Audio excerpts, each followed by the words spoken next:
Medium school Chincholi तालुका दौंड याच्या कार्यक्रमाच्या उद्घाटनाच्या निमित्ताने आपण जमलेलो आहोत। या कार्यक्रमासाठी उपस्थित असलेल्या आशा काकी, आदरणीय पवार साहेब, दादा, सुनेत्रा वहिनी, राजू दादा, वहिनी, श्रीनिवास दादा, वहिनी, रणजित दादा, वहिनी, जयंत पवार, काकी, शमा, माझ्या सगळ्या भगिनी, माझे सगळ्यात लाडके काका प्रताप पवार, श्री अशोक पवार, दत्ता मामा भरणे, माननीय हर्षवर्धन पाटील, युगेंद्र पवार, नीलिमाताई गुजर, किरण गुजर, शंकरराव मगर, डॉक्टर राजीव शाह, मंदार सिक्षी, पूनमताई मदने, गजानन गुणोरे, संस्थेचे सगळे शिक्षक, उपस्थित बंधू भगिनींनो, पत्रकार मित्रांनो, आज विद्या प्रतिष्ठानला 50 वर्ष पूर्ण झाली आहेत आणि एक छोटंसं रोपटं म्हणून याची सुरुवात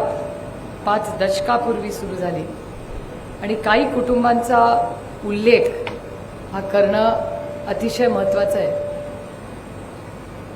या 50 वर्षाच्या या प्रवासामध्ये विनोद कुमार गुजर, कुशचंद छाजेड, शरद वाडकर, धोंडीबा सातव, घुले कुटुंब, कमलाकर ढवाण पाटील, हरिभाऊ देशपांडे, डॉक्टर M.R. शाह, उंडे फॅमिली, मोता फॅमिली, आप्पासाहेब शाह फॅमिली, श्रीकांत सिक्षी, विठ्ठल मणयार, सतीश मगर अशा असंख्य लोकांनी गेल्या 5 दशकात ही संस्था उभा करण्यासाठी जे योगदान दिलंय त्या सगळ्यांचे मी मनपूर्वक आभार मानते। कारण बारामती लोकसभा मतदारसंघात 3 संस्थांमध्ये अतिशय चांगलं शिक्षण दिलं जातं।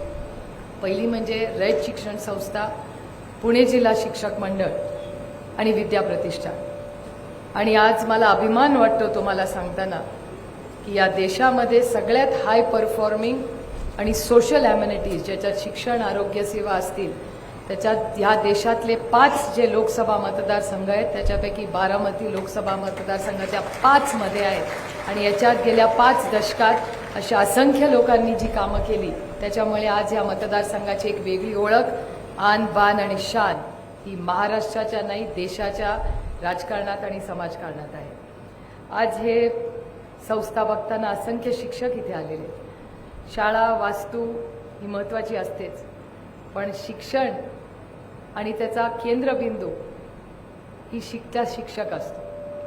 मला दादा अनेक वेळा रागवतात, हे उदाहरण देते मी तेव्हा, कारण दुसऱ्यांच्या मुलांचं बोलण्यापेक्षा स्वतःच्याच मुलांचं बोललेलं नेहमी सेफ असतं, कोणालाच वाईट वाटत नाही। मला एक मुलगा आणि एक मुलगी आहे। माझ्या मुलीला गणित खूप चांगलं जमतं आणि माझ्या मुलाला खरंच गणित येत नाही। माझ्या मुलीला जर 95, 96, 97 मार्क गणितात पडले तर ती विचारते 3 मार्क कुठे गेले, आणि विजयला 35 मार्क पडले तर आम्ही म्हणलं देव पावला, गाडी पुढच्या गाडीत गेली। ह्याचं कारण असं आहे की प्रत्येकाची एक इंटरेस्ट असतो, इच्छा असते। आणि मी 2 मुलांची आई आहे आणि माझ्या आयुष्यात एवढा मोठा कॉन्ट्रास्ट आहे 2 मुलांना शिकवण्यात। इथे बसलेल्या प्रत्येक शिक्षकाला 40 वेगळ्या बॅकग्राऊंडची, वेगळ्या ॲप्टिट्यूडच्या मुलांना तुम्ही शिकवता, ही खूप कौतुकाची गोष्ट आहे। आमची पोटची पोरं जेव्हा कमी मार्क, जास्त मार्क पडतात तेव्हा आम्हाला असं वाटतं काय हे डोकेदुखी। इथे आमच्या सुमती काकी बसल्या आहेत, त्यांचा अभ्यास मी लहानपणापासून पाहिला आहे आणि आमचे बंधू जयंत दादा ते आईला चिकटून बसायचे आणि शमी आमची बिचारी क्षमाताई लांब बसायची आणि तो अभ्यासाचा पूर्ण कार्यक्रमच असायचा आणि त्याच्यात चिमटे असायचं। त्या काळामध्ये काही पोलीस स्टेशनला आईवडील जायचे नाहीत, रागवले आईवडील म्हणून, त्याच्यात पट्टी असायची आणि काकी पट्टी घेऊन अभ्यास करायच्या आणि मी आपलं लांबूनच बघायचे, कारण का मला हिंमतच व्हायची नाही, कारण का आपल्याला पट्टी मिळेल का चिमटा माहिती नाही।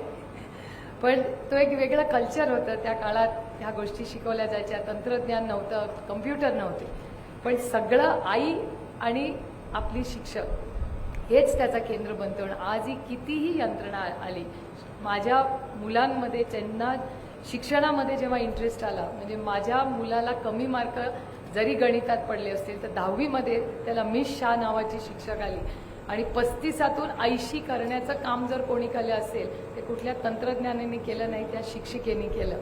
त्याच्यामुळे शिक्षक हा कुठल्याही संस्थेचा केंद्रबिंदू असतो आणि हे शिक्षकांचं काम हे विद्याप्रतिष्ठानमध्ये अतिशय चांगल्या पद्धतीने होतं. इथे सुनेत्रा वहिनी असतील, शारदानगरला नंदा वहिनी असतील, या सगळ्या आमच्या घरातल्या महिला भगिनी या जातीने लक्ष घालून संस्था कशी चालली पाहिजे, तर त्या संस्थेला एक कुटुंब म्हणून हे बघितलं जातं. ते काय एक प्रोफेशनल ऑर्गनायझेशन नसतं. त्याच्यामुळे हा सगळा जो पवारांचा गोतावळा आहे तो आज इथे जमलेला आहे. हा एक माझ्यासाठी एक खूप आनंदाची आणि समाधानाची गोष्ट आहे. श्रीनिवास दादाच्या भाषणात अनेक आठवणींना त्यांनी उजाळा दिला. श्रीनिवास दादा, अजितदादा, रजवाक्का, नीताताई, आम्ही 5 जण बारामतीच्या बंगल्यात लहानपणी एकत्र राहायचो. मी 3 वर्षाची का 2 वर्षाची असताना मुंबईला शिकायला गेले. आधी मी बारामतीलाच राहत होते, अमराईच्या आमच्या बंगल्यात. आणि अमराईतल्या बंगल्याच्या आठवणी मला वाटतं पवार कुटुंबाला खूप आहे. निमाताई आणि प्रफुल्लक्का यायच्या जीपमधून माझ्या अशा पुसट आठवणी आहेत त्यांच्याबद्दल, पण त्या काय फार बोलायच्या नाहीत. आम्हीच दंगा घालायचो सगळा. आणि मला असं वाटतं तात्यासाहेब काका, त्यांना स्वतःला 4 मुलं होती, पण त्यांचं 5वं मी मूल होते.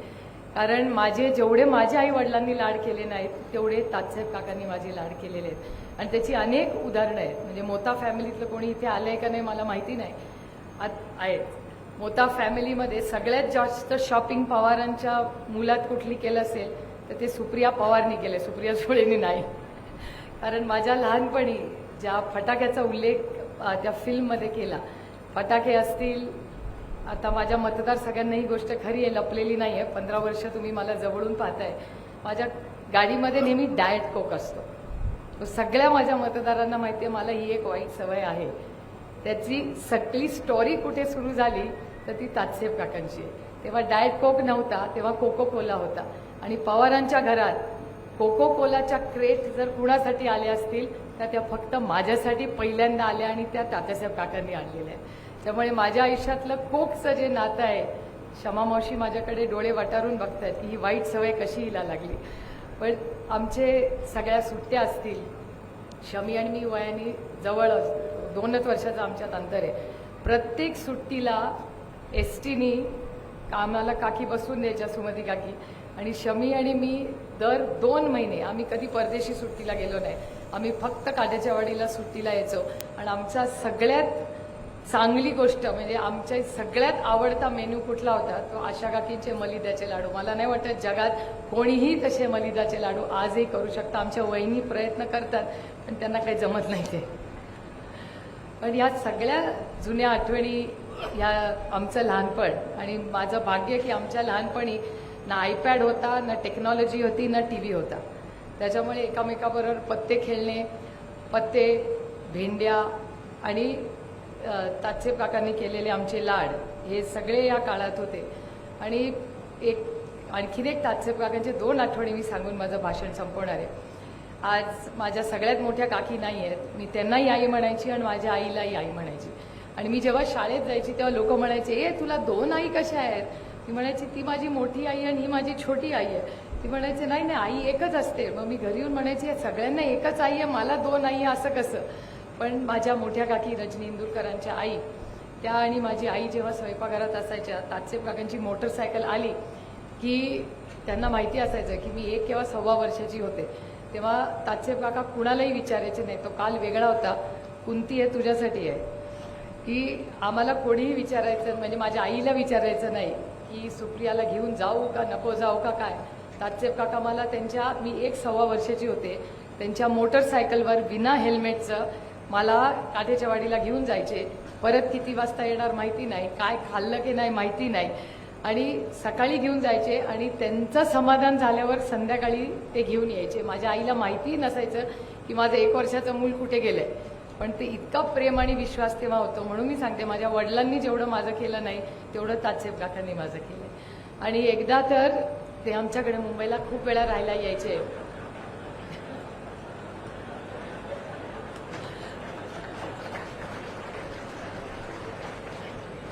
आणि एकदा, आता ही गोष्ट माझ्या आईने सांगितलेली आहे, विटनेस सगळे आहेत व्यासपीठावर, की तात्यासाहेब काका लंडनला जाणार होते आणि बाबा दिल्लीवर येणार होते. तेव्हा काय पवारांकडे एवढ्या गाड्या, ड्रायव्हर वगैरे काही नव्हतं, आमची आईच ड्रायव्हर होती. आणि आईनी ड्रायव्हिंग करत मी तात्यासाहेब काका आणि आई एअरपोर्टला गेलो आणि म्हणजे बाबा दिल्लीवरनं येणार आणि तात्यासाहेब काका लंडनला जाणार. त्याचं आम्ही जाऊन तिकडे गेलो. बाबा दिल्लीवरनं आले आणि तात्यासाहेब काका आम्हाला बाय म्हणून लंडनला चालले होते आणि मी त्यांना मिठी मारली आणि म्हणलं आता असं करूया तात्यासाहेब काका तुम्ही जाऊ नका, तुम्ही बाबांनाच लंडनला पाठवा, तुम्ही इथेच राहा. आणि ते खूप वर्ष आमच्याबरोबर मुंबईलाही राहिले. मीही काद्याच्या वाडीला अनेक वर्ष त्यांच्याबरोबर. माझी प्रत्येक सुट्टी ही आशा काकींचा आमरस जो शमाताईंना पहिला मिळायचा आणि शमीनी जर आमरस उरला तर तो मला मिळायचा. त्याच्यामुळे खूप आज खूप जुन्या आमच्या लहानपणाच्या सगळ्या ज्या आठवणी आहेत, खरं तर हे ऋणानं बंध आमच्या आधीच्या पिढीचे आहेत, ज्याच्यामुळे आज पवार कुटुंब आज जे काय आम्ही आहोत हे शारदाबाई पवार आणि गोविंदराव पवारांनी जो पाया घातला तो भक्कम जो आहे तोच आजही पाया तसाच भक्कम आहे. आणि एकत्रपणे आज समाजाची सेवा करून आमचं खरं तर बारामतीकरांना खूप देणं आहे.